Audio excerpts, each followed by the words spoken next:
began in 1959 as the chain of regional engineering colleges, with its foundation stone laid by Pandit Jawaharlal Nehru. For over 6 decades, this institute has embodied its motto, "Knowledge is supreme power." Today, as an institute of national importance, NIT Warangal stands as a testament to technical rigor, innovation and unwavering commitment to nation building. NIT Warangal's academic structure is built on 14 vibrant departments offering diverse programs from the undergraduate to the doctoral level. Key programs include computer science and engineering, electronics and communication engineering, biotechnology, electrical, mechanical, chemical, civil, and metallurgical and materials engineering. The focus here is on interdisciplinary learning and cutting-edge research. The institute promotes specializations in emerging fields like artificial intelligence and data science, VLSI design, and sustainable energy systems.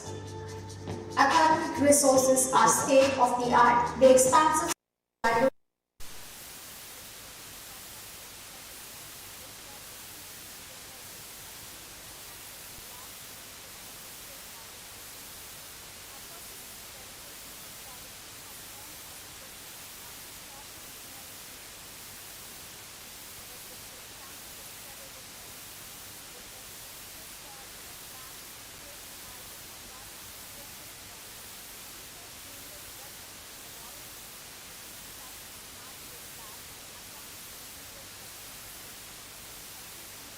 Siemens supported Center of Excellence in Digital Manufacturing and Automation. This hub provides students with hands-on experience in areas like robotics, IoT and additive manufacturing, preparing them for the demands of Industry 4.0. Furthermore, the B.A. Shastri Center for Innovation and Incubation actively fosters an entrepreneurial ecosystem. It's a space where innovative student ideas are provided with mentorship and seed funding, paving the way for future startups and business models. At NIT Warangal, student life is a powerhouse of extracurricular activities. Our community thrives through a diverse array of technical, cultural and social clubs, providing platforms for holistic growth. The academic year is punctuated by 2 major national level festivals: Technozion showcases technical draws through hackathons and contests,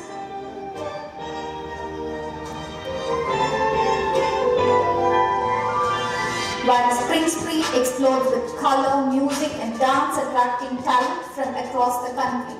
And for the sports enthusiasts, the campus offers excellent facilities promoting a healthy balance between intellectual and physical well-being. The success of an institution is reflected in the careers of its graduates. NIT Warangal consistently achieves stellar placement records with nearly all eligible students recruited by Fortune 500 and top Indian companies.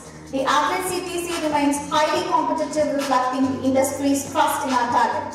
Our expansive, influential alumni network is a global force. Graduates of NIT Warangal have gone on to lead major technology companies, excellent research, enter politics and drive social change, forming a powerful network across 28 chapters worldwide.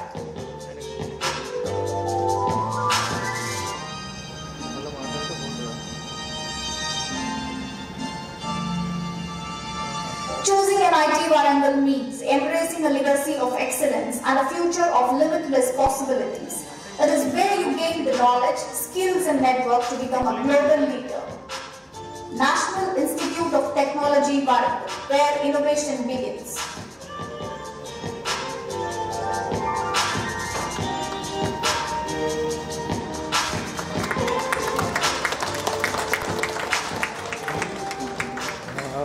Thank you for that wonderful and nostalgic video.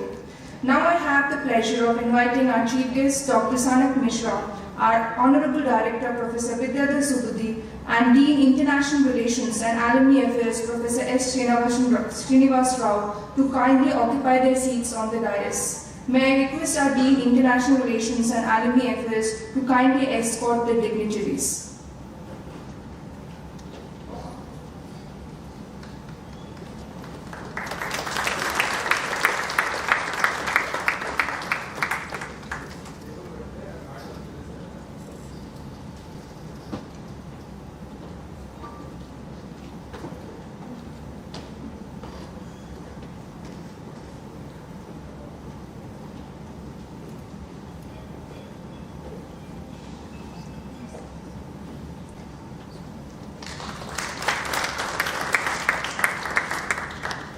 Now I request our students to welcome our dignitaries with saplings as a symbol of growth and new beginnings.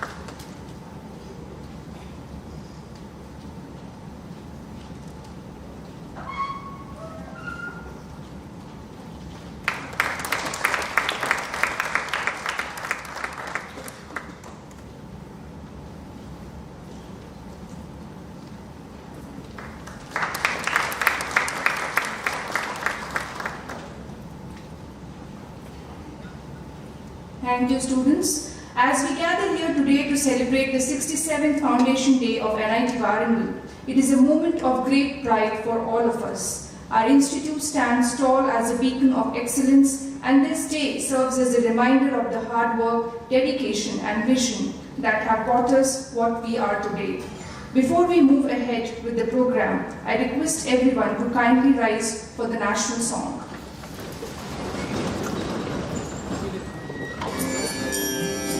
Vande Mataram, Vande Mataram, Sujalam Sukhalam, Malayaj Sheetalam, Sasya Shyamana Mataram, Vande Mataram, Shubha Jyosna Pulakitaya Sumita Druvadala Shobhini Suhasini Sumadhura Bhashini Sukhadam Varadam Mataram Vande Mataram Vande Mataram.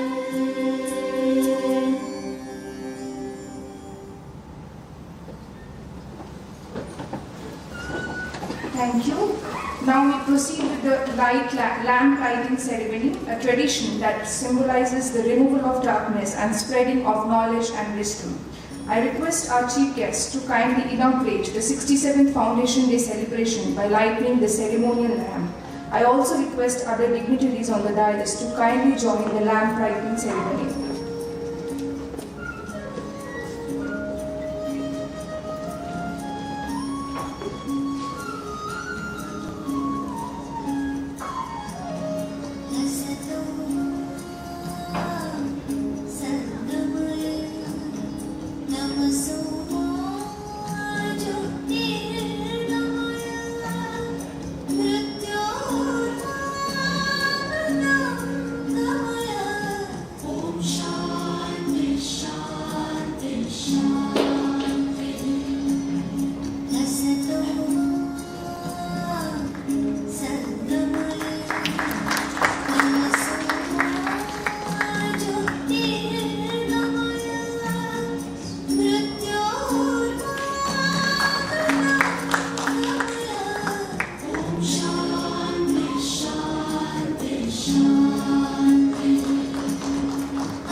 As we have lighted the lamp, let us take a moment to reflect on the rich legacy of NIT Warangal.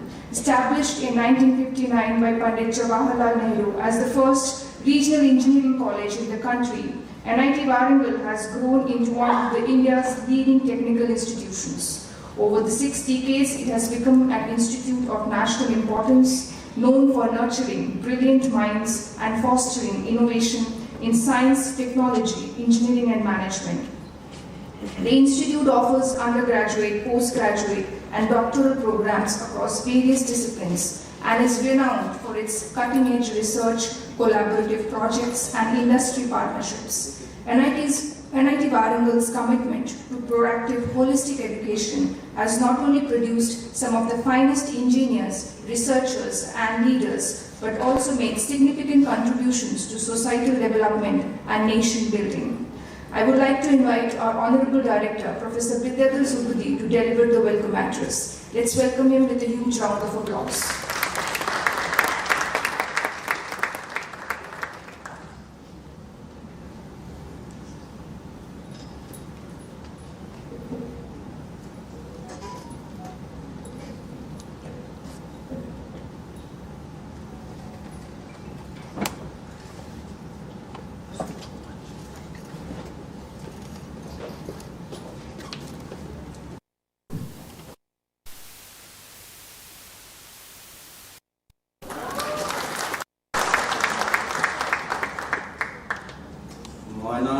NIT Warangal కుటుంబకి హృదయపూర్వక స్వాగతం.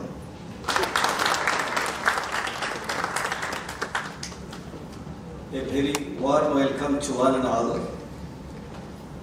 Honorable Chief Guest Dr. Sanak Mishra, member of the governing board of the Steel Research and Technology Mission of India, our proud alumni, students, faculty colleagues, staff, distinguished guests, representatives of electronic and print media, ladies and gentlemen. On behalf of the National Institute of Technology Warangal and on my own behalf, I have the great pleasure of welcoming you all to the celebration of 67th Foundation Day of our institute. We are deeply honored to have Dr. Sanak Mishra as our chief guest on this momentous occasion. His illustrious career, including his leadership as former managing director of Rourkela Steel Plant, board member of Shell, and past president of Indian National Academy of Engineering and the Indian Institute of Metals, stands as a beacon of excellence in India's industrial and technological advancement. His presence today is a profound source of inspiration for our academic and research community. Ladies and gentlemen, Foundation Day is not merely a date on the calendar. It is a day of remarkable gratitude and renewal, a day to celebrate our rich legacy and to look ahead with hope of determination. From its humble beginnings as the Regional Engineering College Warangal in 1959, NIT Warangal has become to an institute of national importance, representing India's aspirations in science, technology, and innovation. Today, we fondly remember and pay tribute to the visionaries who founded this great institution and all the former principals, directors, faculty, staff who shaped its enduring legacy. From offering just 3 undergraduate programs at its inception, the institute today offers 11 BTech, 26 MTech, 5 MSc, MBA, MCA, BS-BEd, and integrated MSc programs. Our doctoral programs span all disciplines across STEM, humanities, and management, reflecting NIT Warangal's commitment to holistic and inclusive academic excellence. Our curricula have been comprehensively redesigned to promote self-learning, innovation, and industry readiness, ensuring our graduates well prepared for the evolving global landscape. If we turn now to our academic and research journey, the numbers speak for themselves. NIT Warangal is proud to be a catalyst for India's progress, contributing significantly through academic excellence, cutting-edge research, and strong industry collaborations. Our vibrant community today comprises 8,000 students 700 faculty and staff members, and a global alumni network of 42,600. In the academic year 24-25, our faculty published 884 prestigious journal publications, 350 conference papers, and 127 books and book chapters.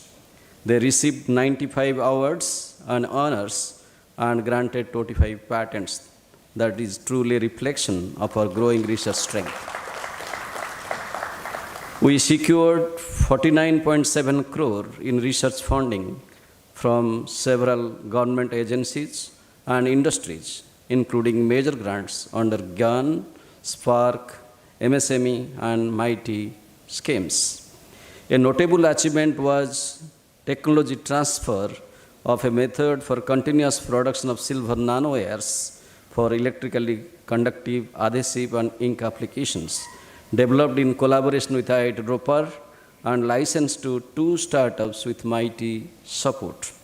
Let me now share how we are strengthening our faculty and ensuring the highest academic standards. We continue to strengthen our academic capacity. Over the period 23-25, 80 new faculty members have already joined, with 10 more expected shortly, taking our total faculty strength to 382, representing 91% of sanctioned positions. We are also anticipating an increase in sanction strength from 420 to 607 faculty, along with a corresponding rise of staff members. Our commitment to quality has reaffirmed through Tier 1 NBA accreditation for 6 of our BTech programs, valid until June 2028. Our Center for Career Planning and Development continues to deliver outstanding results, achieving 81.3% of overall placement with 86.5% for undergrads. Over 1,220 students were placed with the highest package reaching 64 lakh per annum. Partnership are lifeblood of innovation. At NIT Warangal, we are building strong bridges with industries and universities around the world to turn ideas into tangible change. NIT Warangal continues to forge strong partnership with academia and industry. Recent MOUs include collaborations with ZF India Private Limited for e-mobility, Neutralix AI for AI-driven solutions, and Asian Institute of Technology Thailand and University of Saskatchewan, Canada for joint academic programs. To accelerate translational research, we established Center for Translational Research, where 32 startups have been established and 5 of them have received seed grant, each 8 lakh from MIT Genesis grant. At NIT Warangal, infrastructure is not just about construction, it is about creating an environment that inspires innovation and excellence. As we celebrate our foundation day, we also celebrate the new spaces taking shape, spaces that embody our growth, sustainability, and vision for the future.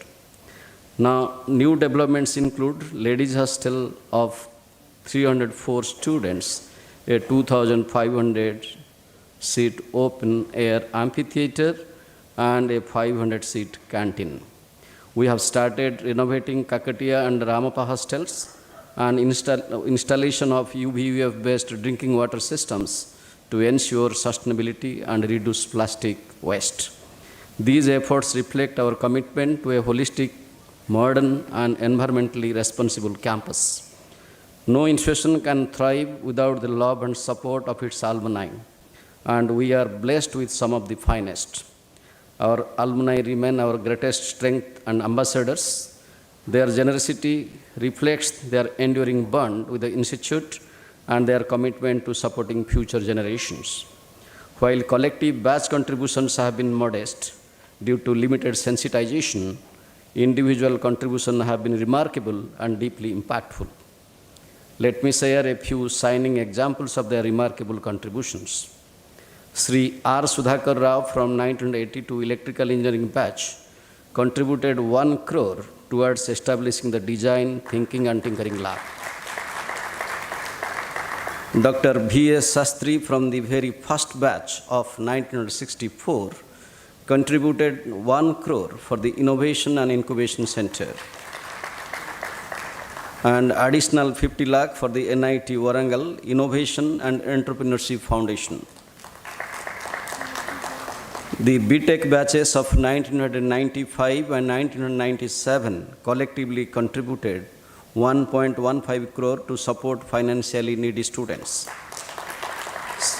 Sri Bhenu Nuguri from 1988 electrical batch donated electric vehicles and laboratory equipment worth 90 lakh to the Smart Electric Grid Lab. We are deeply grateful to all our alumni for their continued support and affection. Their success across the world reflects the values nurtured here at NIT Warangal. And I take this moment to congratulate all our distinguished alumnus awardees of 2025 for bringing global pride and glory to their alma mater. As you celebrate 67 years of excellence, it is also time to look ahead toward our vision for the future.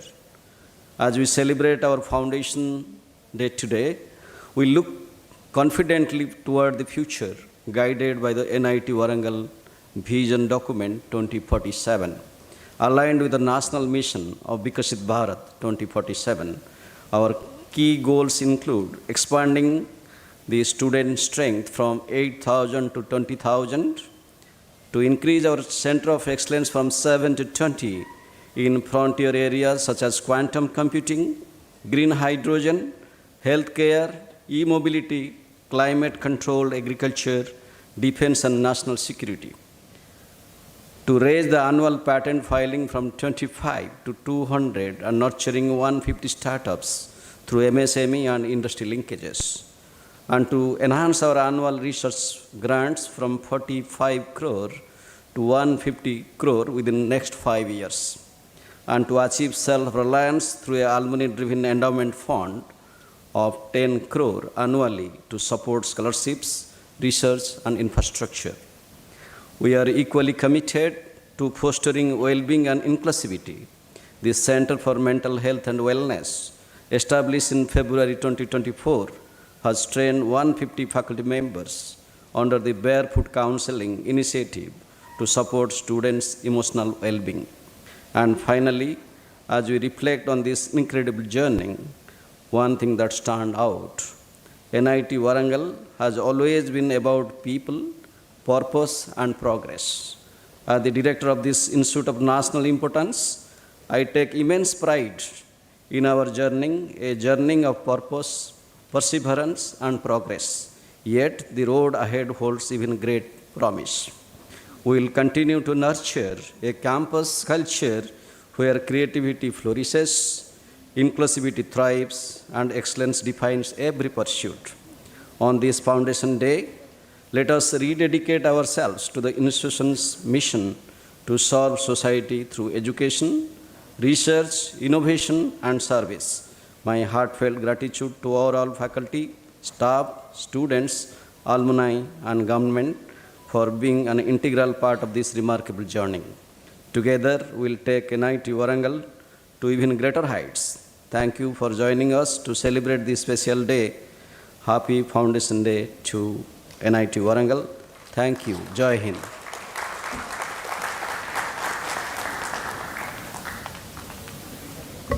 Thank you so much, sir, for your inspiring words and for leading our institution with such dedication and vision. I now invite Professor S. Srinivas Rao, Dean IRA, to introduce our esteemed chief guest, Dr. Sanak Mishra. Let's welcome him with a huge round of applause.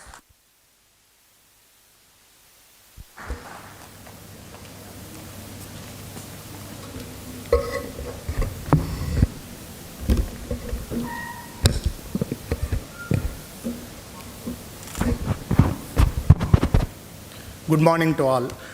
It is indeed a privilege to have with us today Dr. Sanak Mishra, such an eminent personality whose presence adds great significance to this occasion. Before we invite our chief guest to address us, allow me to share a brief glimpse into his remarkable journey and contributions. Dr. Sanak Misra is currently a member of governing body of Steel Research and Technology Mission of India. He is the past president of the Indian National Academy of Engineers and the Indian Institute of Metals and former chairman of International Organization of Materials, Metals and Minerals Societies, and he was AICTE INAE visiting professor at IIT Delhi.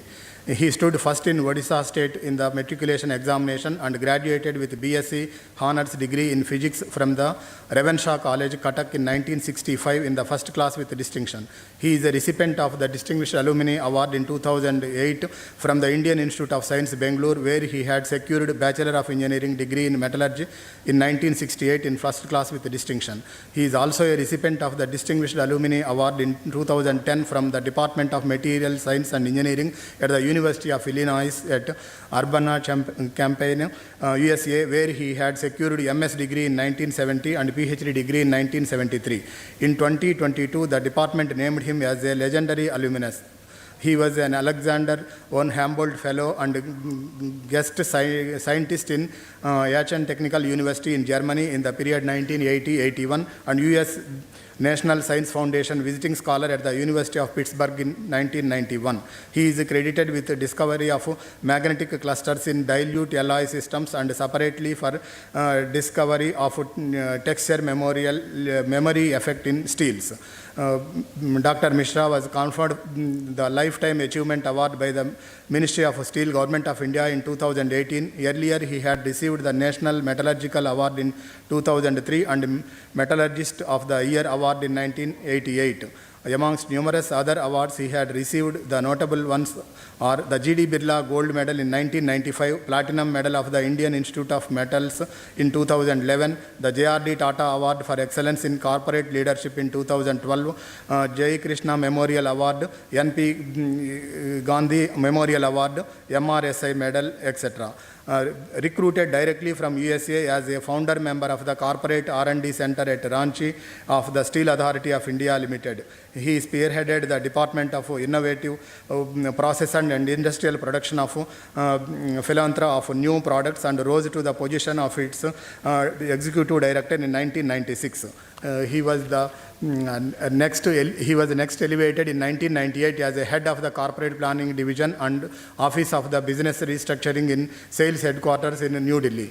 As a chairman of Sales Task Force on E-Commerce, he played a pivotal role in the establishment in partnership with the Tata Steel of MetalJunction.com, which became the largest steel-specific digital platform in the world. During 2002-2005, on being selected by the Government of India as a managing director of the Rourkela steel plant, he engineered a dramatic turnaround of this SICK unit from the net loss of 3 crore rupees per day to the net profit of 3 crore rupees per day through a massive campaign called Samskar, which combined major technological and human resources interventions with revolutionary mass contact communication exercise acclaimed in management literature.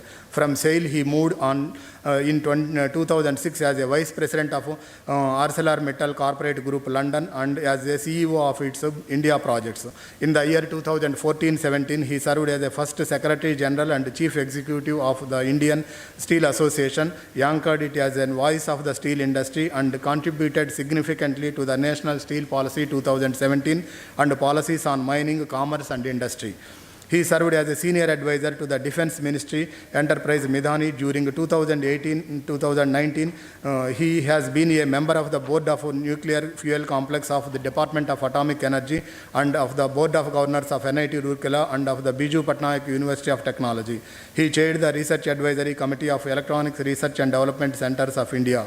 He has been whole-time director of SAIL and of the ArcelorMittal India Limited and a non-executive director on several other boards, such as ArcelorMittal Design and Engineering Center Limited, Shaffer India Limited, Bharat Refractories Limited, and Assets Board of SR Steels Limited. Dr. Mishra has several patents to his credit. He is the author of over 100 publications in journals and books and has edited several journals and special volumes. He is a fellow of Indian National Academy of Engineering, National Academy of Sciences India, Indian Institute of Metals, All India Management Association and the Institute of Directors India. So we have such a legendary personality with us today to deliver our institute Foundation Day, 67th Foundation Day lecture. Thank you, Ananda. Thank you, sir. Now I request our Honorable Chief Guest, Dr. Sanak Mishra, to address the gathering and deliver the Foundation Day lecture titled The Hypothesis of the Hierarchy of Knowledge. Let's welcome him with a huge round of applause.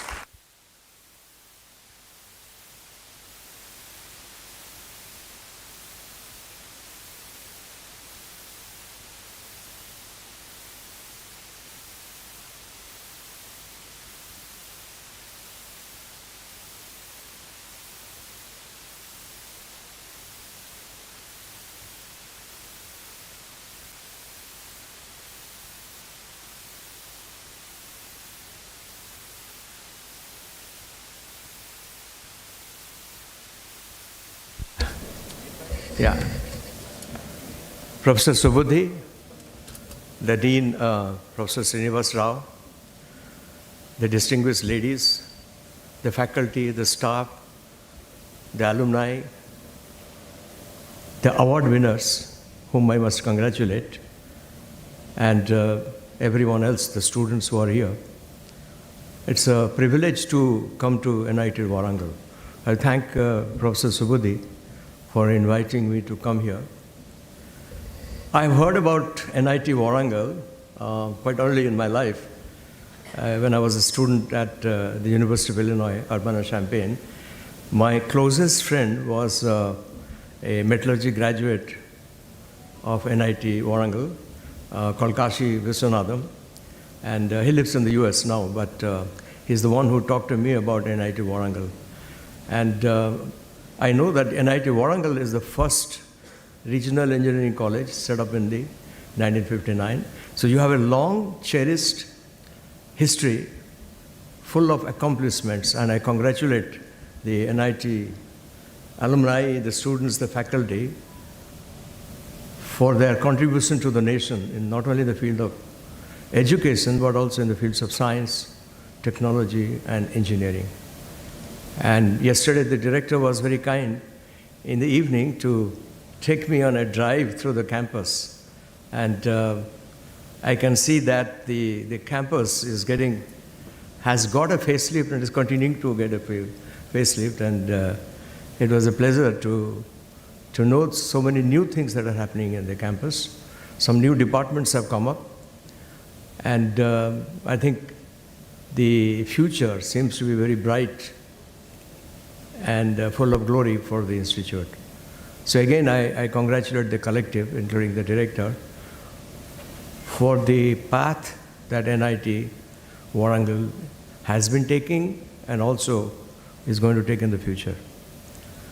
So my lecture actually has a title, and you will be quite curious, it's titled as A Hypothesis of the Hierarchy of Knowledge. Now, you are a knowledge house. NIT Warangal is a major knowledge house of India. So I thought, instead of talking about my own personal journey, professional journey in engineering technology, metallurgy, materials engineering, I would I would go into concepts of knowledge. So my lecture will be in 3 parts. The first part will deal with how knowledge evolved in ancient India, because all of you know that India was is probably the oldest land where knowledge evolved before knowledge evolved elsewhere. I'll come to that in a minute. So I thought first part will deal with that, the evolution of knowledge in ancient India. And second part, what I will do is, I will bring in some elements of how knowledge was dealt with or visualized in Western societies. Briefly, I will touch upon that in part 2. And in part 3, I will go into my own hypothesis of the structure of knowledge. And I would like to hear also your comments on that part of it, because I'm trying to validate some of the ideas that I have. When I go and give lectures on the subject, I also look for a validation of what I'm talking about. So let me start with the first part. Can you go to the first slide? Yeah. Next slide. Part 1. Okay, I think you don't have a screen here, so I have to. I need to read that. So, do you have it? Yeah. Thank you. Yeah.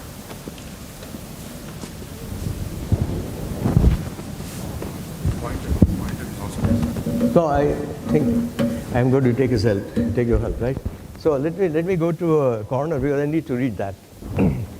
So let me go to a very famous book which came out about 10 years back. Oh, you have a screen there. Oh, okay, wonderful, great, yeah. So the book is a very path-breaking book in the sense that it's titled "Sapiens: A Brief History of Humankind." It's a very is a highly reputed book, highly respected book. Yuval Noah Harari is an Israeli, he's a professor in Israel. And he said the chronological history of the sapiens, the human beings which we are, he said can be put into 4 parts. This is a Western concept, so I'll tell you where actually I need to also make some comments. He said the first part is cognitive revolution, the second part is agricultural revolution, third part is the unification of humankind, and the fourth part is the scientific revolution. The sapiens, as I said, we are all sapiens. We are actually modern sapiens. The sapiens, from the humanoids, the so-called archaic Homo sapiens from around 300,000 years back, and the modern Homo sapiens about 160,000 years back. Next slide, please. Yeah. So what is cognitive revolution? Because some of my slides will actually go into this. The time period is given is about 70,000 before the Christian era, when imagination evolved in sapiens, in human beings. Imagination. They were able to imagine things. So cognition is and they develop language skills. So the development of language skills.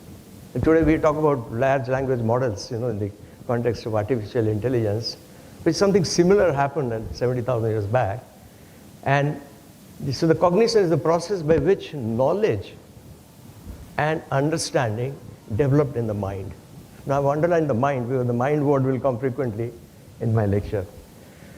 Then came the agricultural revolution, much later actually. The agricultural revolution came only 10,000 before the Christian era, where human beings, instead of being just hunters and eating roots and fruits, they started farming to produce grains and other vegetables. Next slide, please. The third one that Harari talks about is the unification of the humankind. He means that when people actually came together to do something, and not only farming, but something more than farming, and he puts it at 34 Christian era, or 34 AD, and he talks about the gradual consolidation began of human political organizations towards one global empire. He puts it in a very generalized form called global empire. And he has given this year as year 34, Christian era, and he is linking it to the advent of Christianity when Saul of Tarsus converted to Christianity. He was one of the first to become a Christian, and became Paul the Apostle and started preaching the gospel, the Christian gospel. What I've added here is that I don't agree with Harari, because see, when you look back, much before 34 CE, we must mention the spread of Buddhism. Gautam Buddha, that is 600 BCE, the spread of Buddhism by Ashoka throughout Asia, and also by Emperor Kanishka, who came much later, around 127 to 150 CE, for the expansion of the empires. And also we should not forget the expansion of the empires of Cyrus the Great, which was 600 to 530 BCE, and Darius the Great, and Alexander the Great. They are before the Christian era. And they had large empires, which were mostly centered around Asia and parts of Europe. Next one, please. Next slide. Then Harari talks about the scientific revolution, and he dates it to the year 1543, Christian era, AD, which marked the emergence of objective science. He calls it objective science. It refers to the year Copernicus published his classical work called the De Revolutionibus Orbium Coelestium, in which he correctly said for the first time that the earth moves around the sun. Previous to that, the concept was the sun moved around the earth. And earlier monumental work in mathematics and astronomy by Aryabhata, which is 476, say 6th century Christian era, Brahmagupta, again 6th, 7th century Christian era, and later Bhaskaracharya, which is 12th century. We cannot forget their work. It was a monumental work.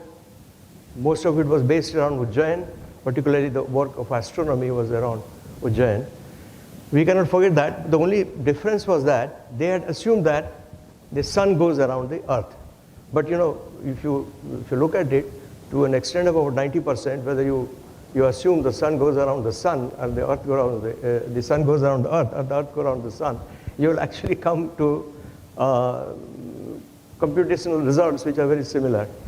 But anyway, so he marks it at 1543 CE as the emergence of objective science. So all of us, we think we are scientists or technologists, we are based on science. So I think this is a very landmark year for all of us. Next slide, please. I think also I would like to bring out here the Indian origin of the 9 number symbols. The 1, 2, 3, 4, 6, 7, 8, 9, and the figure, the 10th figure in the form of a circle, which we call the 0, which is called later 0, that dates back to the Gupta period, the golden age of Indian history, and that's around 4th century to 6th century. It has been a major milestone in the history of evolution of knowledge. Without these concepts, later on known as the Indo-Arabic numerals, because the Arabs actually took it from India to the European countries and made it known to the Western, you can call it the Western civilization. So this has been also, I think, a contribution that India made in the emergence of science, astronomy, mathematics, and the evolution of knowledge. The phase-wise evolution of knowledge. This is one of the most dramatic events that took place in India. Next one, please. I just want to touch upon what we call human capacity, because the human capacity comprises ability, knowledge, and skill. So knowledge is very central to human capacity. Now what is the concept of ability here? What is ability? Ability we understand, we clearly understand very easily from childhood what is physical ability. But ability is much more than that. Apart from physical strength and fitness, ability is also part of human cognition. Some people have cognitive power. The cognitive power or cognitive capacity differs from human being to human being. But also there is another element which adds to human capacity, and I call it mental agility. How fast can we think? How fast we can conceive? How fast we can communicate? So this is all agility of the mind. So we call it mental agility. Next slide, please. This is connected with knowledge, of course. Yeah. Now I've come to ancient India. The Rig Veda is the first Veda, and composed between 1500 to 1000 BC. There is a certain degree of uncertainty where exactly was it composed. And of course I should mention that I use the word composition, I'm not using the word written, because we didn't have script at that time. We didn't have a script till around the time of Ashoka. So these were all composed, orally transmitted from generation to generation. And I think the Rig Veda is the first document in the history of mankind which describes and details and fairly developed language. I used the word language earlier also. Fairly developed language, and this is the Bronze Age, actually, what we call historically the Bronze Age. So these are the Bronze Age inhabitants of India, so-called Indo-Aryans. They had an understanding about themselves, their surroundings, their origins, and about the cosmos. If you look at Rig Veda translations, parts of it, which I've looked at, it deals with the cosmos as well. It deals with, as I said, an understanding about the human beings themselves and their surroundings, their origins, and also about the cosmos.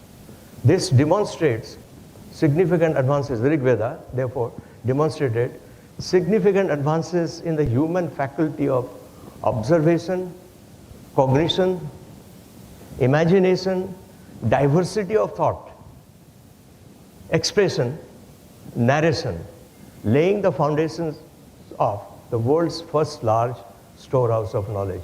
We should be proud of that the first large storehouse of knowledge was composed in India, or built in India, if I may put it. Next slide, please. So I will go through some milestones in the evolution of knowledge in ancient India. So beginning with the Rig Veda, we see that 3 more Vedas were developed: the Yajur Veda, the Sama Veda, and the Atharva Veda. The Vedas are structured into 4 parts. Each Veda is structured in 4 parts to one extent or the other. Some Vedas have more, some have less. So these are the Samhitas, which contain hymns and mantras, the Brahmanas, from which the word Brahman came, the Brahmanas offering commentaries and instructions for rituals, the Aranyakas, or forest treatises, focusing on more reclusive rituals, symbolic sacrifices, and the Upanishads, which delve into philosophical concepts, meditation, and spiritual knowledge. The principal Upanishads number around 108, but there are actually hundreds of Upanishads developed over the next 1,000 years. Next slide, please. The Vedic era is estimated between 1500 BCE to 500 BCE, a 1,000-year period where you had the Rig Veda, the Yajur Veda, the Sam Veda, and the Atharva Veda. The composition of the Ramayana is also thought to be towards the end of the Vedic era. Both Ramayana and Mahabharata are considered to be in the genre of Itihas, history of India. The actual events are believed by Hindus particularly to be much earlier than the date of composition. So although we can say the date of composition was the end of the Vedic period because they were composed in Sanskrit, which are developed by then classical Sanskrit, but it is believed that they happened much earlier than that. Next slide, please. Next slide. The Vedic era of 1,000 years, from 1500 BCE to 500 BCE, was followed by what I have called as a Puranic age. What are the significant features of Vedic era? One significant feature I would like to point out: the homas are a feature of the Vedic era. There was no temple worship during the Vedic era. The temple worship came only during the Puranic age. We still, when we get married, we still conduct homas, and homas are conducted for many other reasons. But that is a very singular feature of the Vedic era, which we still follow today. India is a living civilization, and this is one of the things that still lives on. We don't get married in a temple. We get married through the Vedic rites by conducting homa. Okay, so there are 18 Mahapuranas, and such as the Bhagavata Purana, which is one of the most popular Puranas. All the Puranas are also knowledge, they are knowledge for us. Mention must be also made of Manusmriti, other Dharma Shastras, Panini's Ashtadhyayi, Chanakya's Arthasastra, Bharata Muni's Natya Shastra, all composed in the post-Vedic era. These are all composed in the post-Vedic era. The Vedas are therefore called Shrutis. Shrutis means the rishis. I mean, the idea is that they heard it from a divine source, and they cannot be changed. So Vedas cannot get modified. Whereas the Puranas, they're Smriti, which they can be modified into different stories. So we have many stories enshrined in the Puranas. Next one, please. Some more milestones in our development of knowledge in India. We have these 6 schools of orthodox Indian Hindu philosophy. What Sanskrit we call the Astika schools, which primarily developed during the post-Vedic era, during the Puranic era, but they actually, their source, the primary source of these 6 schools of Hindu philosophy actually goes back to the Vedas and to the Upanishads of the Vedic era. There are Upanishads also of the post-Vedic era, but they go back to the Vedic era. These 6 schools of Astika schools, or what we call orthodox schools of philosophy, are Nyaya, the founder was Gautama; Vaisheshika, the founder was Kanada; Sankhya, the founder Kapila; Yoga, founder Patanjali; Purva Mimamsa by Jaimini; and Uttar Mimamsa by Badarayana. Uttar Mimamsa is also known as Vedanta, developed by Adi Shankara. The Vedanta is a sub-branch. The Vedanta itself has sub-branches. The Advaita Vedanta, which is primarily Shankaracharya; the Visishta Advaita Vedanta, which is Ramanuja; the Dvaita Vedanta, which is Madhavacharya; and the Dvaita Advaita, which is Nimbarka. So these people contributed to develop over 6-7 centuries the whole Vedantic philosophy, but actually the predominant, the most dominant sub-branch of Uttar Mimamsa is Vedanta of Shankaracharya, which is the Advaita Vedanta, which talks about the non-duality of the Brahman and the Atman. Next slide, please. So if I sum up, I missed a point, yeah. So apart from these heterodox schools of Hindu philosophy, we also have 6 schools of orthodox philosophy. We have 5 schools of heterodox philosophy. I mean, in English they put it like that, which we can call as Nastika schools of Indian philosophy. The Nastika schools of Indian philosophy, we can say the Jainism, Buddhism, the Abhijikas, the Agyanas, and the Charvakas. They are considered as the heterodox school of Hindu philosophy. They contributed to that. What does it mean? Simply it means that they didn't conform to the Vedas. They didn't conform to the concept of the Brahman or the Atman. Next slide, please. Overall, the Vedic Hindu thought centered around 6 principal concepts. That is a summary that I made, which is the concept of the Brahman, which comes directly from the Rig Veda, the concept of the Atman. The Atman translation into English erroneously is made as soul, but actually my own translation is self. Self is a very important concept in the Vedic era or the Vedic literature, also a very strong concept in the Puranic literature. So, Atman, Brahman, Atman, Dharma, Karma, Maya, and Moksha. These are the 6 main elements of the Hindu philosophy, or you can say Vedic Hindu philosophy, Puranic Hindu philosophy. An affiliate concept of karma is the concept of rebirth or cyclicity of life. It's also called samsara in Sanskrit. It is different variants of this concept, samsara concept, are seen in Hinduism, Buddhism, and Jainism. In Hinduism, primarily, originally the concept was the accountability, that one is accountable for what one is doing. In Buddhism and Jainism, the concept is slightly different. There they talk about what I call, it concerns, the word karma concerns consequentiality. That means what happens is a consequence of what has happened earlier, or what you do today or is a consequence of what you did before that.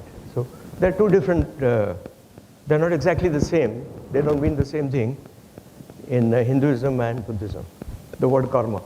Next one, please. Now, if you are interested, I have given a bibliography of the milestones in the evolution of knowledge in ancient India. I think these are the 4 remarkable literature that you can find. One is very recent, actually, published just a few months back by Professor Audrey Truschke. And this book by her covers the period from our Indus Valley civilization, which is 3,000 years, to the current day, which is about, say, 5,000 year time period. It's published only a few months back. called India, 5,000 Years of History on the Subcontinent. The other book I would recommend is the book by Dalrymple, which was published a year back, called The Golden Road, How Ancient India Transformed the World. Then, of course, I would strongly recommend the Holy Vedas, Rig Veda, Yajur Veda, Samveda, and Atharva Veda by Vivek Debroy, who passed away just about a year back, who was an economist turned Sanskritist, and he has done a massive amount of translation of Indian scriptures and literature, ancient literature. And also, I would recommend Bhagavad Gita for the Millennials by Vivek Debroy, again, along with the same author, which was published in 2020, so it's quite recent. Of course, you may be also aware that as far as the Bhagavad Gita is concerned, one of the earliest, not earliest, one of the recent best translations of the Bhagavad Gita is so-called A.C. Bhakti Vedanta. That is Ananda Chakravarti, which is the people who, Krishna consciousness people follow the book. I find that is one of the best translations of the Bhagavad Gita. Next slide, please. Now, in part 2, as I said, I'll go a little bit into how Westerners have seen the concept of knowledge and what do they talk about it. Let's see. Here is the Westerners have defined a term called epistemology. Epistemology is the philosophy of knowledge. So they deal with knowledge just like we did in ancient India and even today. They deal with knowledge in very philosophical terms, and they ask questions. What is knowledge? What is the meaning of knowledge? What kind of knowledge there is? How people acquire knowledge? So these are some basic questions that Western knowledge, people who go into research on knowledge, they ask these questions. Let's see the next slide. Now, Immanuel Kant, is a very famous philosopher, German philosopher, and founder of the branch of the critical philosophy, as opposed to then prevalent speculative philosophy. They you speculate that this is what happens. But he said that let's be a little more specific and look at it critically about whether the philosophical treatment of knowledge, is rigorous or not. So he called it critical philosophy. So there's a very famous book called Critique of Pure Reason. So he added the term reason to the study of knowledge and philosophy in general. He made a very important hypothesis. He said, the human mind creates the structure of one's experience, that our experiences are structured by a necessary feature of our own minds. What does it mean? It means that we may see the same thing, each one of us, but each one of us would understand it in a different way, likely. So each one of us will absorb what we observe in a different way as per the structure of our own mind or the features of our own mind, the way our mind works. We describe our experience like we see an elephant. I will describe it in a different way than another person will describe it in a different way. This will imply, of course, that knowledge a person acquires is different than the knowledge another person acquires.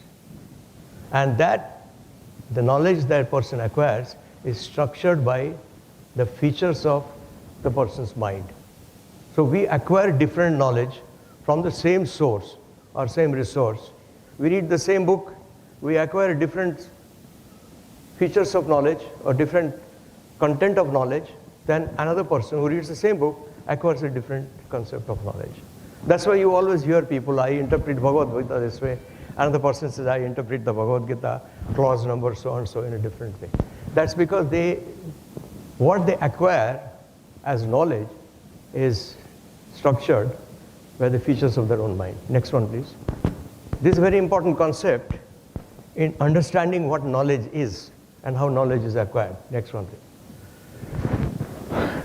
I will come to more modern times. Michael Polanyi is considered as a polymath. Polymath means he was a genius in physics, in chemistry, in medicine. He started actually studying medicine first, and in philosophy of sciences. He was a Hungarian who worked in Germany and during the war, he went to England and became a professor there. my own Professor Paul Beck, he was his student of Michael Polanyi. Michael Polanyi espoused in the 50s, 1950s, the hypothesis of personal knowledge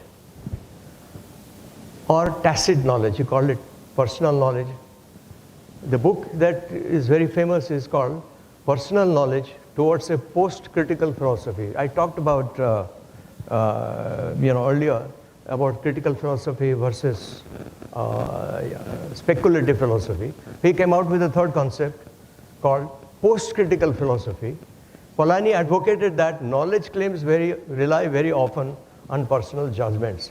What does it mean actually? Because suppose I say that this is my view, my opinion about something is based on my own personal knowledge. That may differ from another person's personal knowledge.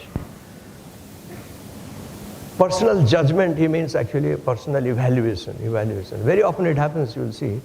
I sit in interview committees. There are 5 members of the interview committee. We interview the same candidate, but our views differ. The personal judgment comes into the play there.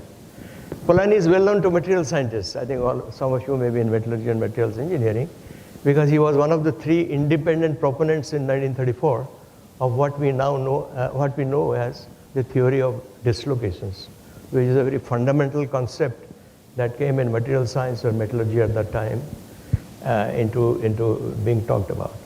The other 2 who actually proposed the dislocation theory were Geoffrey Tyler in England and Egon Oroman, who was actually an associate of Polanyi. So Polanyi is, of 1950s, which is less than 100 years back. So I consider him as one of the most important philosophers of science. Next slide, please. Where does knowledge reside? Knowledge is directly connected to consciousness and thereby to the mind, because our mind we associate with our consciousness. It is knowledge only when one is conscious that he or she has knowledge.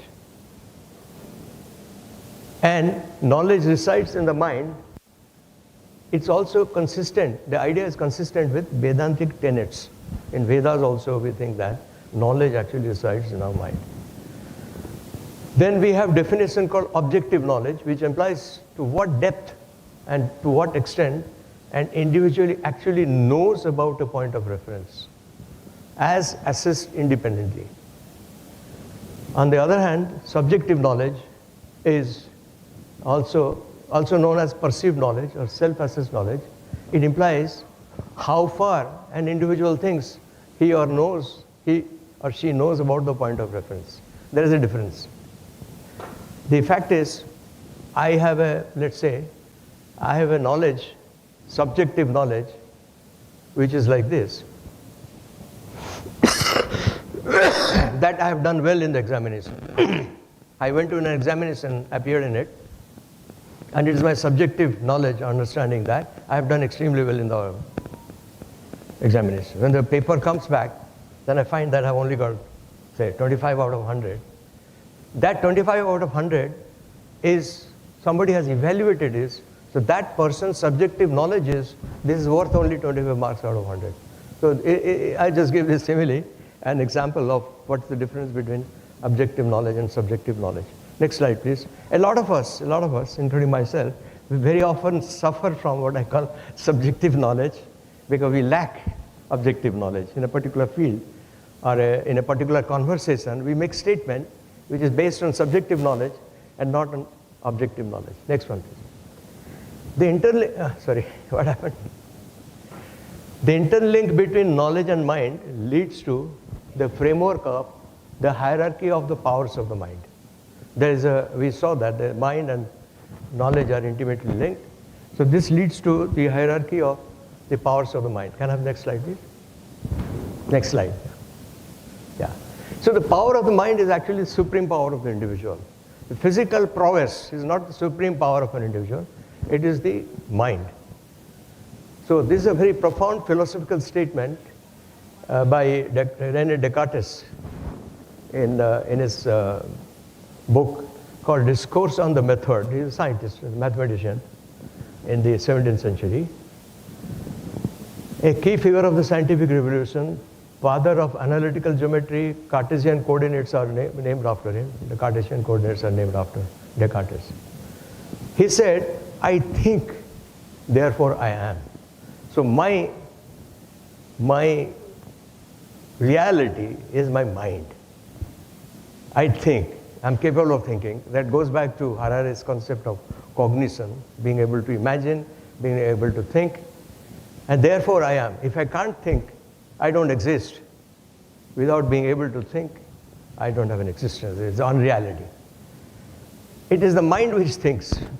And if you look at thermodynamics and you want to bring a parallel here, the expansion of the mind is infinitely larger than the expanse of the expanding universe. From the thermodynamics, because the entropy is rising all the time, constantly, and the universe is expanding. And similarly, the mind expands is infinite. Next one, please. Slide.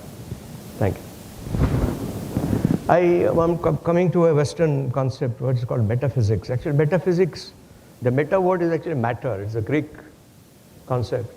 It's derived from Greek words.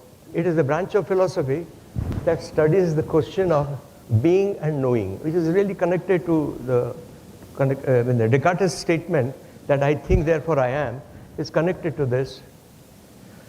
Like mathematics, metaphysics is a non-empirical study. It is one of the principal works of the Greek philosopher scientist, Aristotle. All of us know about Aristotle. Accounting for the existence of mind in a world otherwise composed of matter. Because the world we live in is composed of matter. To account for the existence of the mind in a material world is actually a challenging question. It's a metaphysical problem. For our discussion here, we will visualize the world as a combination of two elements, matter and mind. Though it's not really a very, I would say, very precise way of looking at life, but let's look at it in this context for slides in the future, my slides in the future. So we will treat mind and matter separately as two separate distinct elements. Next one, please. So I have a construct of the metaphysical powerhouse, what I call the metaphysical powerhouse. And if you see, in this construct which I made quite a few years ago actually, at least now 30 years back, and I'm trying to validate it again and again, but it's like the power of the mind is right there in the attic. It is the supreme power, it's at the top. The power of the mind comprises intelligence and intellect, and I'm not able to read this, memory, and but there is a red word there, marked in red, called comprehension. I'll come back to that. Comprehension. The power of comprehension is the power of the mind. Then we have the power of communication, the next tier, going from the top. The power of communication, like listening. Listening is actually the art of communicating, is actually listening to the other person, what the other person is saying.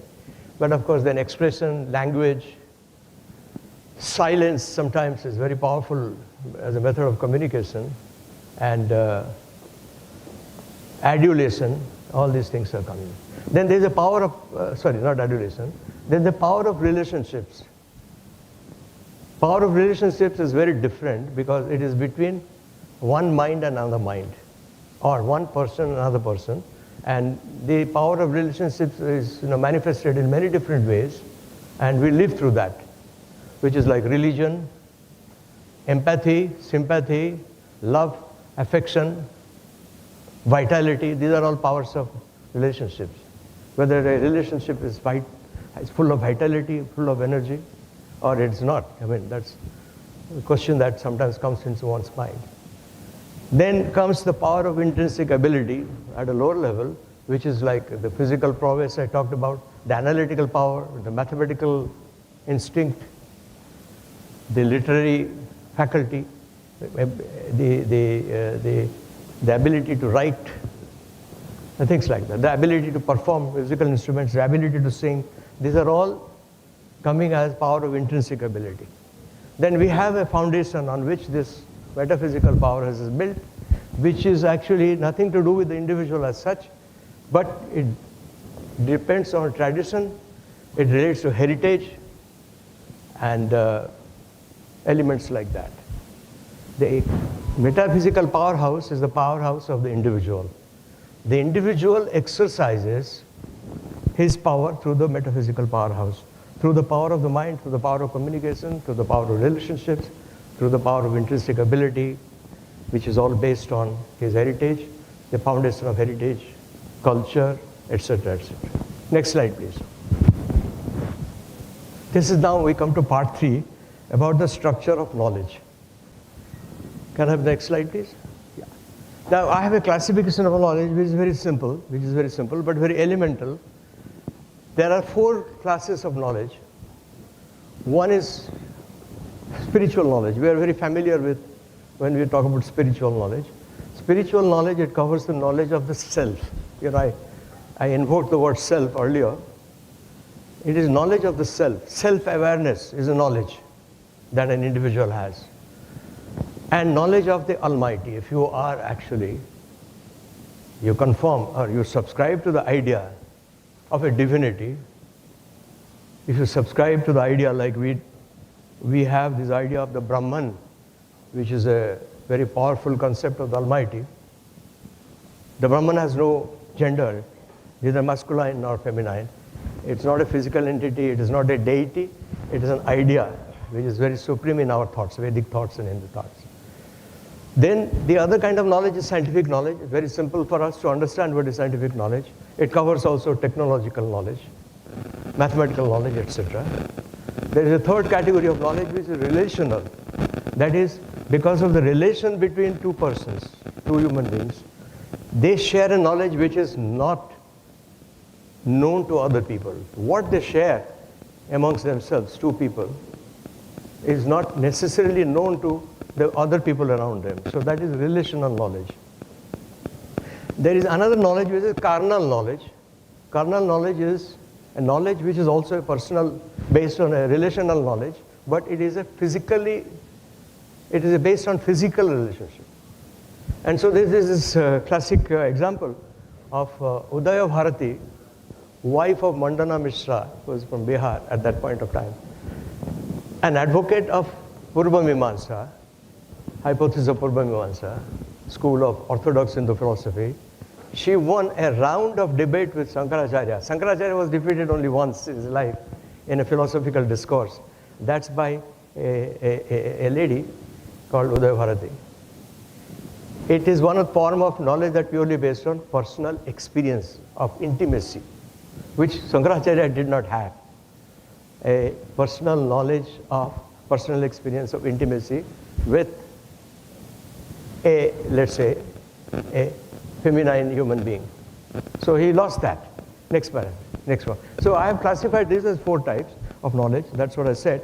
I know, I mean, in my mind, any other form of knowledge actually fits into one of these 4 categories. I couldn't find any kind of knowledge which didn't fit into one of the 4 categories of knowledge. Now we come to a Vedic reference frame in the search for the meaning of knowledge. It's very simple. We have this concept, Vedic concept, called buddhi, which is intelligence and intellect. We have a concept called vidya, which is scholarship. Scholarship, I don't mean scholarship, money scholarship. This scholarship is a general pursuit of scholarly knowledge. We have a concept of jnana, which we translate into English, called knowledge. Jnana is jnana. There is a 4th concept which people don't refer to very much. They refer primarily to buddhi, vidya, and jnana. Their reference is to prajna, what we call prajna. And I translate this, I couldn't find a proper word to translate it in English. I simply called it comprehension. I will go into that a little bit. So we look at it that in our society, or let's say in our heritage, we have this concept of vidya, buddhi, jnana, and prajna. Next slide, please. Next slide. So what is prajna? Prajna, the word prajna appears in Vedic literature In a nutshell, it refers to a composite of the highest transcendental form of wisdom, intelligence, awareness, and understanding. So it combines wisdom, which is born out of experience, intelligence, awareness, and understanding. Prajna is described as the state of wisdom, which is sometimes as the state of wisdom which is higher than knowledge, obtained by reasoning and inference. Knowledge is not always based on reasoning and inference. Knowledge, I said earlier, a lot of knowledge is based on experience. And that experience is structured by the features of our own mind. But prajna actually is based on reasoning and inference. I have said earlier that the English word comprehension invoked in the previous slide may not fully reflect the essence of the Sanskrit word prajna. But for lack of a better word, I'll continue to use the word comprehension in my next slides. Next one, please. Okay, this is actually the structure of what is called knowledge. And the associated forms of what we call data, information, knowledge. So you see this triangle, there is a break there, and the green triangle that you see on the top is delinked from data, information, and knowledge. I will explain that a little later, and I call it the hierarchy of knowledge. Next slide, please. Next slide. Data is likely to be located in a private domain, like in a hospital, like in a library, in a logbook of a scientist that he daily records that I observed this is the data, this is the pressure, this is the temperature, things like that. Information lies in the public domain. When we talk about information, it is in the public domain. That a lot of people know about that. Like we read Google News or Times of India, there's information which is shared by millions or billions, whatever it is, people, or maybe a handful of people. That is information which is shared, and it lies in the public domain. Knowledge, though, is mostly with the individual. Not all of it is with the individual. Mostly with the individual. The human mind is the primary repository of knowledge, although it may also reside in other places, like in a PhD thesis, in a scholastic notes in an institution, at a workplace, in laboratory, or a bibliothèque, a library. On the other hand, prajna or comprehension is principally with the individual. It is something higher than knowledge. The other distinction is that comprehension is something that institutions will never possess. It is only possessed by an individual. It's in the mind of the individual. Next one, please. In the present discourse, an appropriate description of comprehension here would be that it represents the faculty to grasp, to perceive, to conceive, and to connect and generalize. The ability to connect dots, what we call sometimes, is a form of having a mind that can comprehend. And as I said, I want to repeat this. This comprehension of prajna is not shared. It is only with an individual, a single individual. It can never come to an institution. It can never come to an institution because it's there in the mind of the person. Next one, please. So I'll give you some examples of that. Some interesting questions that remain, and that is why that green triangle at the top, which I call comprehension of prajna, was delinked. There was a gap between data, information, knowledge, and comprehension.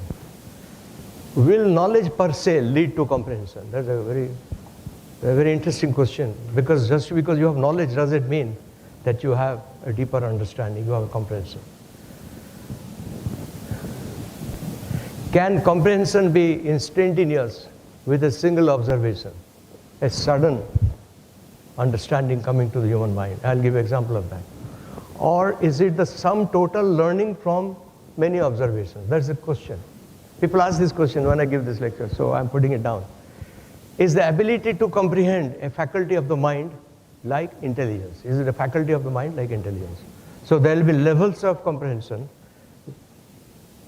Just like we have levels of intelligence in human beings, different human beings have different levels of intelligence. So the question is Is it something like that? That comprehension also has many different levels of comprehension, present in different people. Is the ability to comprehend? Yeah, I said that. I'll give you a first example. My first example is what everybody knows about Newton and the apple falling from the tree. What triggered Newton to hit upon the idea that the two masses will attract each other? Where did he get that idea from? That two masses will attract each other. Because the falling apple, the apple falls, he conceived that because there is a force, the gravitational force, that two bodies attract each other. The apple, a small little body, attracted by a large body called the earth. So this idea came to him, but how did he come to this idea that two bodies attract each other? There was no basis, no science before that actually even that even imagined or forget about postulating that two bodies attract each other. This is what I call comprehension. This was in 1667, and I called it Newton's comprehension of the two bodies, two masses attracting each other. Next, I'll give you some more examples. Next one, please. Okay. In 1865, Auguste Kekulé published a paper in the Bulletin of the Society of Chemistry in Paris, suggesting that the structure of the benzene molecule contained a ring of 6 carbon atoms with alternating single and double bonds and a hydrogen atom attached to each carbon atom. I think all of us probably know about the benzene ring when we did organic chemistry. In 1890, Kekulé, the same man, he made that point in 1865 about the structure of the benzene. People asked him, where the hell did you get this idea of these alternate single bonds and double bonds? He said in 1890 in an interview, he had discovered the ring shape of the benzene molecule after a daydream of a snake seizing its own tail. So it came to him like a flash. That's what he means. It came to me in a flash, like in a daydream of a snake. He was thinking of a snake seizing its own tail. And he said he got the idea from here. And this is what I call, again, not a daydream, but comprehension. Next one, please. Another example. Elias Howe, the American inventor of the modern sewing machine needle, the sewing machine needle, with the eye at the tip. And there's an American patent in 1846 called the lock-stitch method sewing machine, US patent number 4750. He claimed that in a dream he was being chased and attacked by cannibals with spears that had holes in their tips. So it came to him in a flash from the dream, according to him. But that it was after the dream that he realized that the sewing needle in his invention must have a hole in the tip to put the head through it. I don't know whether he actually saw a dream or whatever it is, but I call it comprehension. It came to him in a flash, an understanding that came to him in a flash. He didn't have any prior knowledge about it. He says that he saw this dream of, anyway, I'll give you another example. These are scientific examples. Next one, please. Next slide, please. Yeah. The Russian chemist Mendeleev of the 19th century claimed to have envisioned the complete arrangement of the elements in the periodic table in a dream.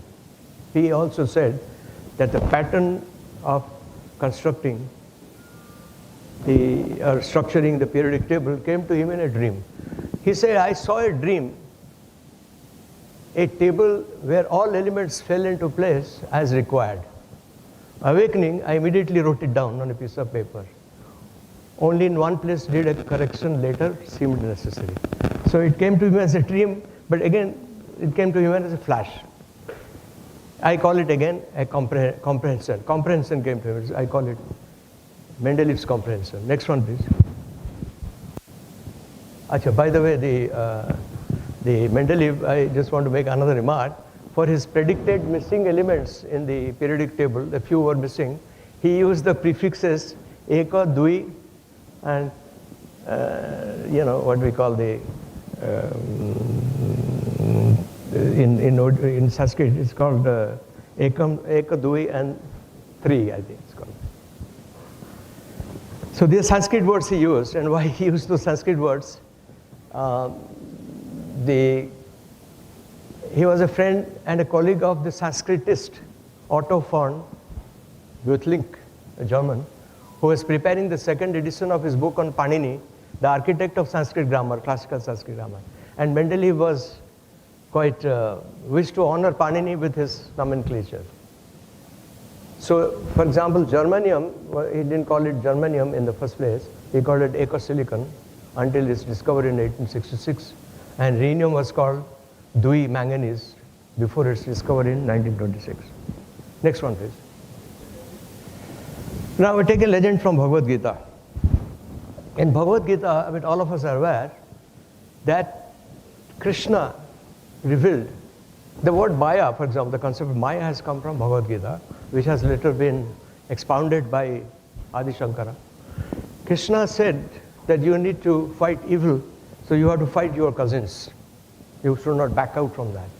And to convince Arjuna that he should fight his cousins, he said that the world is a Maya.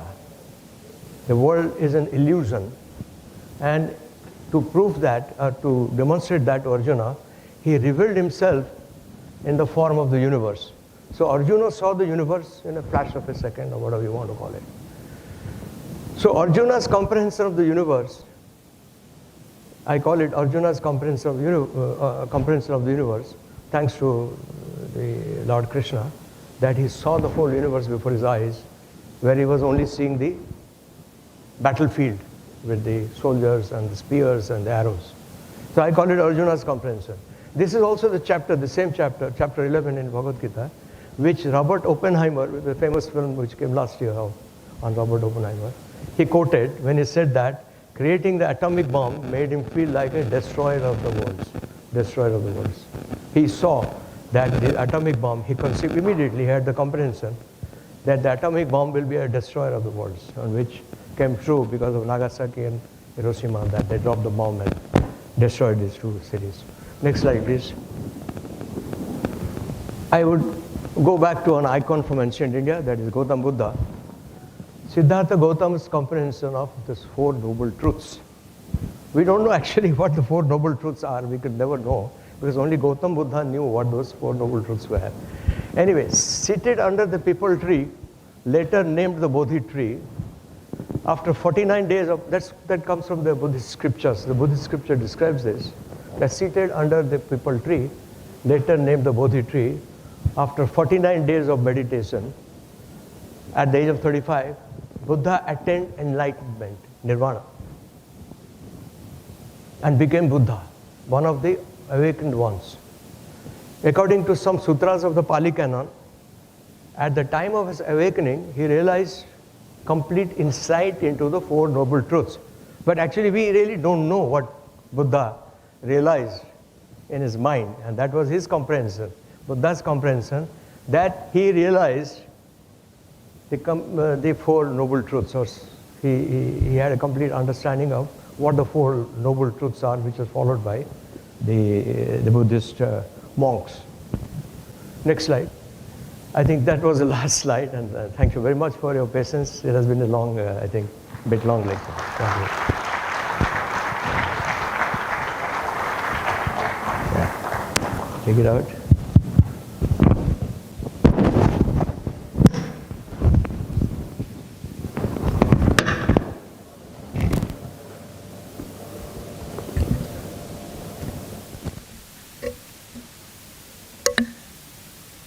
Thank you so much, sir, for your enlightening and motivational lecture on hierarchy of knowledge.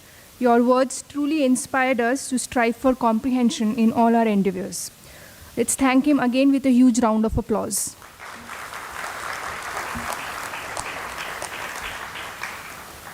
Now we will begin with award distribution to honor our distinguished alumni. I request Dean International Relations and Alumni Affairs, Professor S. Srinivas Rao, to kindly proceed with the Distinguished Alumnus Awards 2025.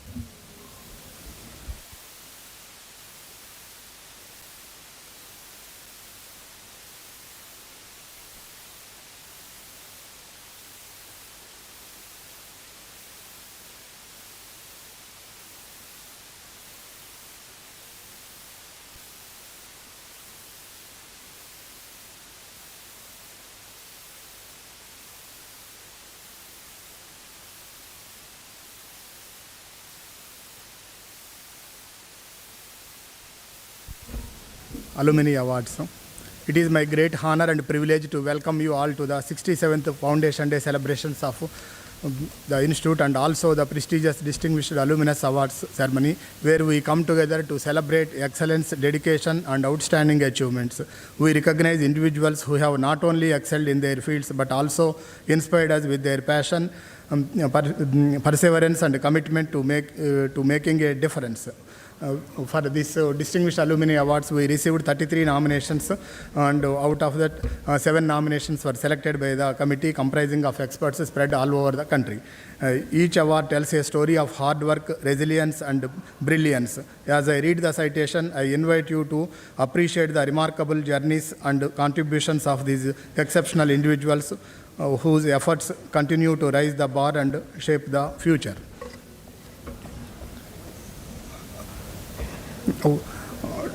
Dr. Krishna Prasad KS. So BTech in ECE in class of 1983. He is now working as a managing director of Astral Marine Cargo, Dubai. National Institute of Technology, Warangal confers the Distinguished Alumnus Award on Dr. Krishna Prasad KS in recognition of his outstanding contribution in entrepreneurship and public life. Dr. Prasad serves as a managing director of Astral Marine Cargo, Dubai, specializing in ship management, ship broking, logistics, and consultancy. He also sits on the advisory board of Ship Phoenix, a pioneering startup revolutionizing ship ownership through tokenization. With over 37 years in ocean carriage and logistics, he is a leading expert in the maritime sectors of India and in the Middle East. He is involved in collaborative research projects with World Maritime University, Sweden, Panthonian Sorbonne University, France, and Sharjah Maritime Academy. He is the immediate past chairman of the ICS Middle East branch and has served in the controlling council and executive council of the institute. He was instrumental in launching the ICS educational program in the Middle East, enabling professionals to gain globally recognized maritime qualifications. He serves as a board member of the National Association of Freight and Logistics and an advisory board member of Sharjah Maritime Academy. Dr. Prasad plays a key role in global trade initiatives. He is a vice chair of the Trade Facilitation Commission of the International Chamber of Commerce, UAE. As a trainer and consultant in shipping, logistics, international trade, and trade finance, he conducts corporate training programs and had led consultancy projects across India, Europe, Africa, Southeast Asia, and Middle East. In recognition of his professional excellence, National Institute of Technology, Warangal is pleased to present the prestigious Distinguished Alumnus Awards to him on this 67th Foundation Day of the Institute. May I request Dr. Krishna Prasad KS to come and receive Distinguished Alumnus Award under the category of Entrepreneurship and Public Life from our beloved Director, Professor Vidyadhar Subodhi.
Next. Now Dr. Rahula Vijay. This one? Last. Okay. Dr. Rahula Vijay, BTech in 1990 and MTech in 1993 in Chemical Engineering. He is presently a Director, ARCI Hyderabad. National Institute of Technology, Warangal confers the Distinguished Alumnus Award on Dr. R. Vijay, Director of International Advanced Research Center for Powder Metallurgy and New Materials, Hyderabad, for the outstanding contribution to the advanced materials research, manufacturing technologies and technology commercialization, as well as his visionary leadership in transforming ARCI into national hub of excellence, serving both strategic and industrial sectors. In recognition of his professional excellence, National Institute of Technology, Warangal is pleased to present the prestigious Distinguished Alumnus Award to him on 67th Foundation Day of the Institute under the Academic and Research category. May I request Dr. R. Vijay to receive the award from our beloved Director, Professor Vidyadhar Subodhi.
Deepak Reddy.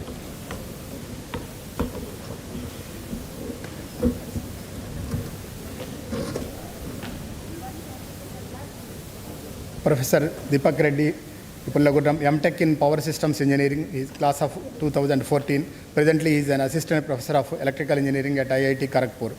The National Institute of Technology, Warangal confers the Distinguished Alumnus Award on Dr. Deepak Reddy Pullaguram in recognition of his outstanding contributions in the field of microgrid systems and renewable energy integration. In recognition of his professional excellence, National Institute of Technology, Warangal is pleased to present the prestigious Distinguished Award to him on the 67th Foundation Day of the Institute. May I request Dr. Professor Deepak Reddy to receive the award from our beloved Director under the area of academic and research.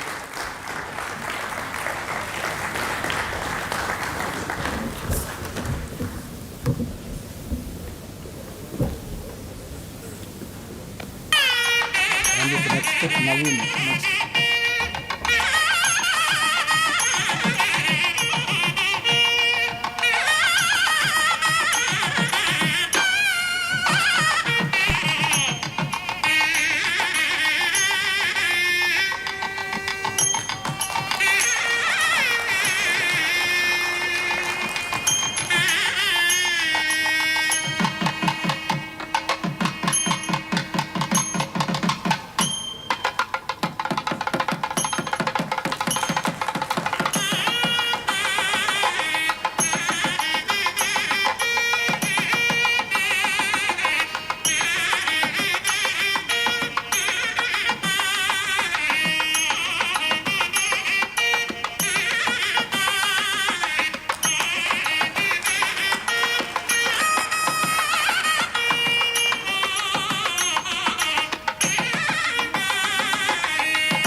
Before I proceed further, I would like to mention that 4 of our distinguished alumnus awardees are unable to join in person today. However, their remarkable achievements and contributions remain no less worthy of celebration. We now take this moment to honor them in their absence by reading their citations. Dr. Naveen Manjuran, BTech in Metallurgical Engineering, class of 2001. Presently, he is a chairman, Salu Group, president and chairman of Board of the Trustees, ASM International. National Institute of Technology, Warangal, confers the Distinguished Alumnus Award on Dr. Naveen Manjuran for his outstanding contributions in the field of healthcare and technology. Dr. Naveen Manjuran currently serves as the chairman of Salu Group and is also a president and chair of Board of the Trustees of ASM International, the world's largest materials information professional society. He also serves as the chairman of the board for MSc COE at University of Florida. He has served on several boards, including the Virginia Tech Board of Visitors, University of Chicago Board of Trustees, and Massachusetts Institute of Technology Energy Initiatives Board. Dr. Manjuran has also served as a co-chair of the Virginia Tech Capital campaign, aiming to raising $1 billion US. He also serves as a board member of the Indian American Engineering Organization, Kaiser University, CSE, ASMMEF 2023-24 and others. He is a fellow of 7 global professional organizations and is a chartered engineer. He is an invited and appointed member of 4 academic and leadership honor societies. Since 2010, Dr. Manjuran has served as a professional adjunct at Virginia Tech. He has co-organized more than 41 international symposia, 140 technical sessions, and taught 15 courses. Dr. Manjuran is a well-recognized global leader and helps a global position of prominence in energy, healthcare, and technology. He is also well known for contributions for increasing energy efficiency, targeted drug delivery, making the planet greener, and building organizations. He is based at Windermere, Florida, USA, and enjoys reading, tennis, golf, and water sports, including taking his assets out in his free time. In recognition of his professional excellence, National Institute of Technology, Warangal is pleased to present the prestigious Distinguished Alumnus Award to him on the 67th Foundation Day of the Institute.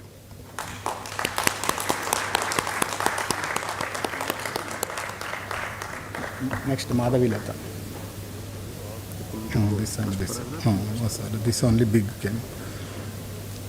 Professor Madhavi Lata, M.Tech in Geotechnical Engineering, in a class of 1995, presently Professor of Civil Engineering, Indian Institute of Science, Bangalore. National Institute of Technology, Warangal, confers the Distinguished Alumnus Award on Professor Madhavi Lata Gali in recognition of her outstanding contributions in the field of geosynthesis, earthquake-resistant designs, and rock engineering. She received Indian Geotechnical Society's Gold Medal for her academic excellence during M.Tech at REC Warangal. After her postdoctoral fellowship at the Indian Institute of Science, Bangalore during 2001-2, she served Indian Institute of Technology, Guwahati as an assistant professor during 2002-2003. She joined as a first female faculty member of more than 50 years old Department of Civil Engineering at IISc Bangalore in 2003. She is currently a higher academic grade professor of civil engineering and chair of the Center for Sustainable Technologies at IISc Bangalore.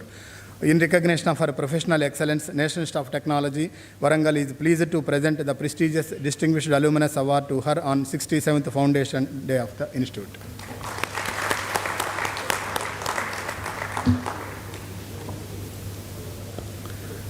Shri Vipin, BTech in Computer Science Engineering in the class of 1994. Under Entrepreneurship and Professional Life, he got Distinguished Alumnus Award. Presently, he is a Senior Fellow, AMD, USA. National Institute of Technology, Warangal proudly confers the Distinguished Alumnus Award on Shri Vipin Jain in recognition of his outstanding contributions in the field of entrepreneurship, technology, innovation, and industry leadership. With nearly 3 decades of technology leadership in cloud computing infrastructure, he currently serves as a Senior Fellow at AMD, shaping the future of transformative AI infrastructure for training and interfacing. In recognition of his professional excellence, National Institute of Technology, Warangal is pleased to present the prestigious Distinguished Alumnus Award to him on 67th Foundation Day of the Institute today.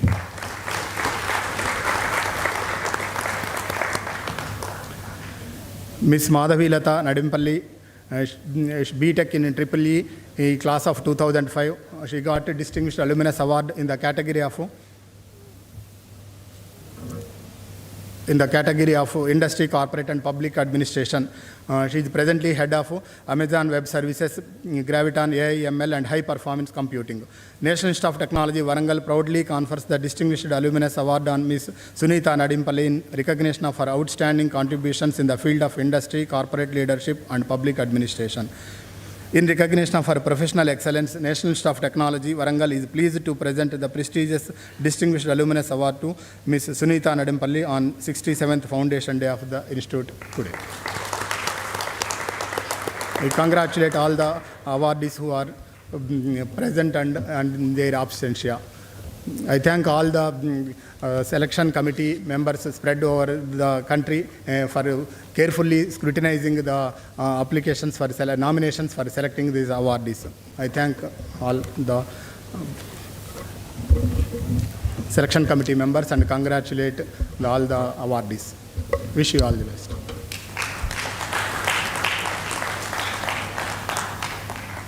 Thank you, sir, and congratulations to all the awardees. Now I would like to invite Dean Academics, Professor Venkaya Chaudhary, sir, to proceed with the P.R. Mohan Meritorious Student Awards. And it's my great honor and privilege to welcome back Parvati Ashwin, Madam, to NIT Warangal. She has graciously agreed to provide the cash prize for our awarded students. Let's welcome her with a huge round of applause.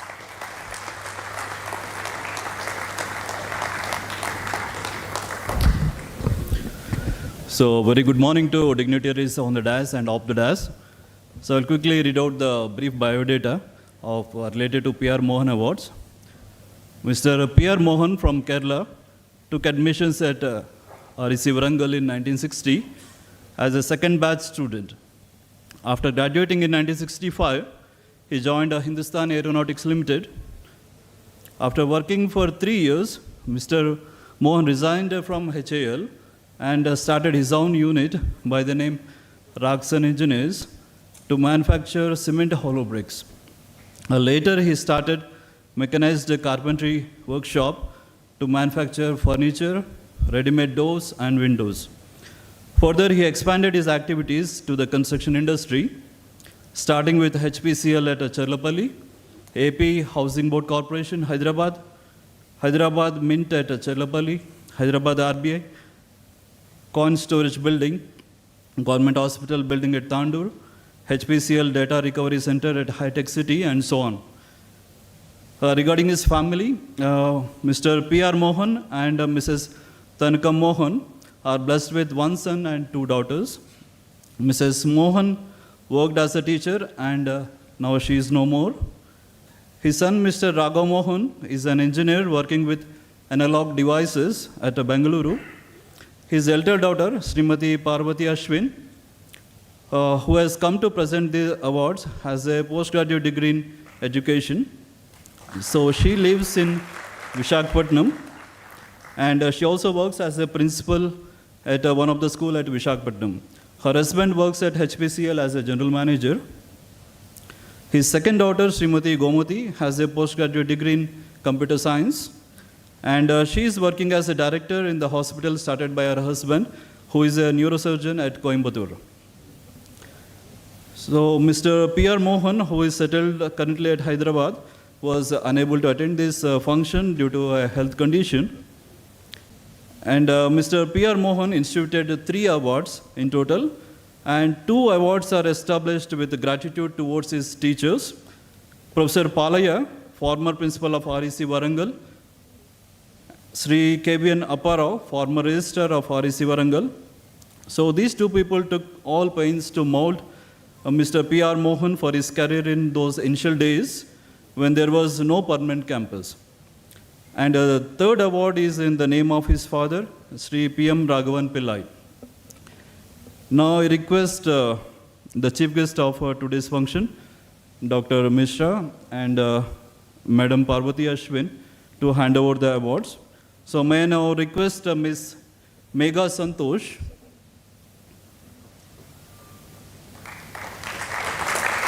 please come onto the stage. So for this year, Ms. Megha Santosh, MTech Geotechnical Engineering, She will be awarded Professor A. Palaya Memorial Award for the academic year 2024-25 for securing highest CGPA in MTech Geotechnical Engineering.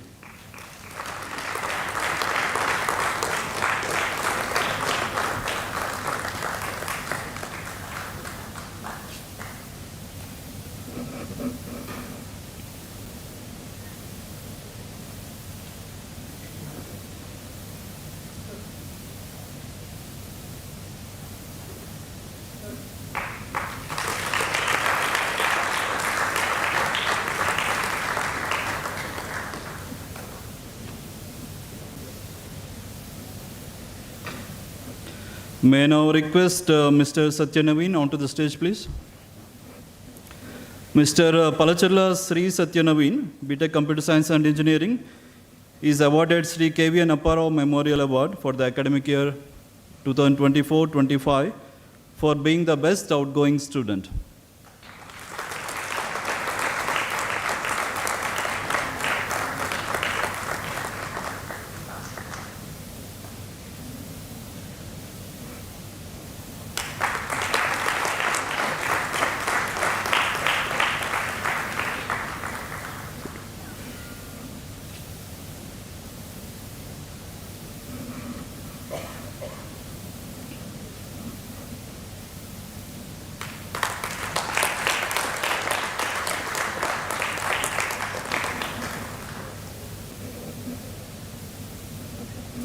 May I now request Mr. Peravali Sudhir Kumar onto the stage, please.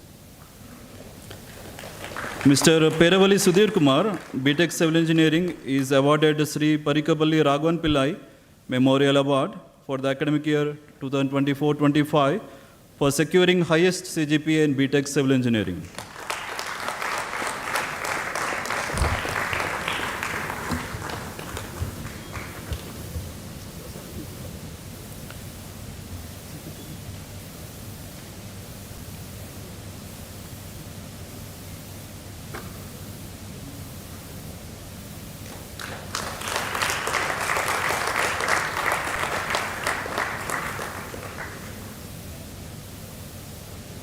On behalf of Mr. P.R. Mohan and his family, I congratulate all the three awardees.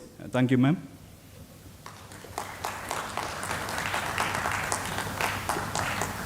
Thank you, sir. Now I request our Chief Guest and Director, sir, to felicitate Parvati Ashwin, ma'am, as a token of love and appreciation.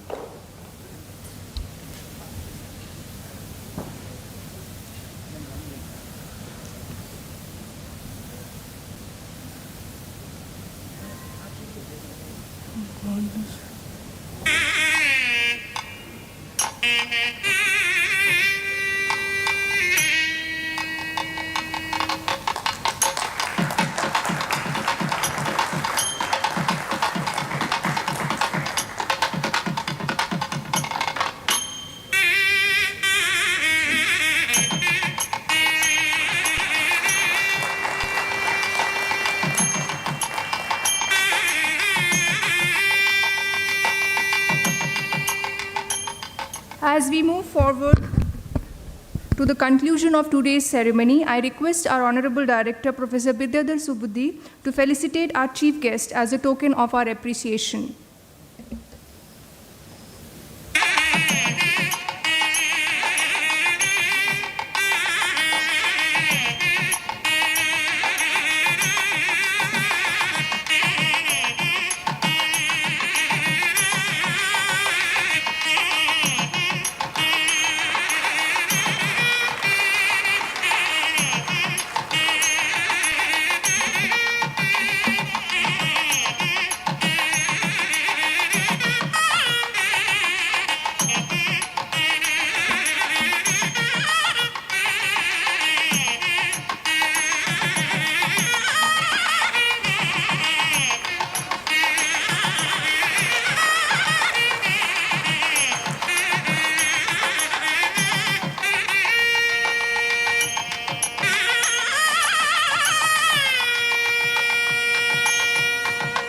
To conclude this auspicious event, I now call upon Associate Dean, International Relations, Professor Arokya Kumar, to propose the vote of thanks, expressing our gratitude to all those who made this day possible.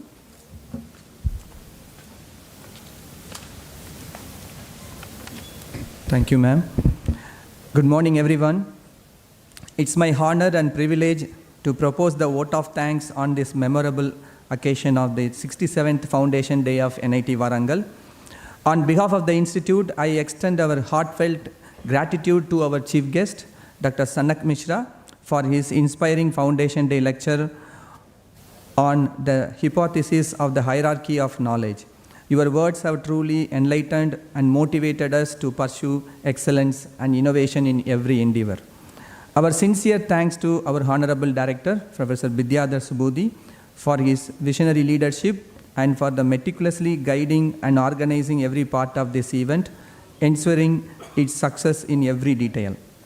I wish to thank the distinguished alumni awardees of 2025 for joining us and for bringing glory to your alma mater through your outstanding achievements. You remain the true ambassadors of NIT Warangal. A special word of gratitude also goes to the family members of the awardees, whose presence today adds warmth to the celebration and reminds us of the support systems behind every success. Our heartfelt appreciation also goes to the selection committee for the diligent and fair efforts in identifying and honoring the most deserving awardees. Special thanks are due to the Dean Academic and his team for meticulously coordinating the PR Mohan Memorial Award, and to the awardee for gracing this occasion and inspiring the student community with your excellence. We are grateful to the Executive Committee of NIDWA Global as well as the alumni of Warangal and Hyderabad chapters for their enthusiastic participation. Your continued support strengthens the bond between our alumni and the Institute, and we value this connection deeply. A special word of appreciation to all the deans, heads of the departments, faculty, staff, and students for their active participation and supporting in making this celebration a grand success. I thank the organizing committee of the Foundation Day, hospitality teams, audio-video section, estate maintenance team, and the security personnel for their tireless effort in planning and executing today's event so smoothly. Finally, heartfelt thanks to all our students and guests for your presence and enthusiasm, which made this Foundation Day truly special. Thank you all for being a part of this celebration and for continuing to uphold the legacy of the excellence that defines NIT Warangal. Once again, happy birthday to NIT Warangal, 67th NIT Warangal birthday. Thank you all.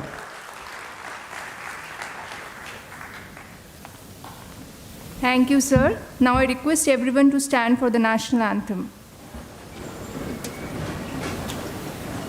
Jana Gana Mana अधिनायक जय हे भारत भाग्य विधाता पंजाब सिंध गुजरात मराठा द्राविड उत्कल गंगा विंध्य हिमाचल यमुना गंगा उच्चल जलधि तरंगा तव शुभ नामे जागे तव शुभ आशीष मांगे गाहे तव जय गाथा जन गण मंगलदायक जय हे भारत भाग्य विधाता जय हे जय हे जय हे जय जय जय जय हे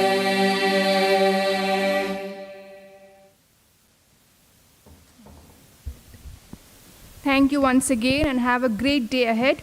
High tea is arranged outside. Kindly join for it. After the tea break, all the dignitaries are invited for the plantation drive near the CSC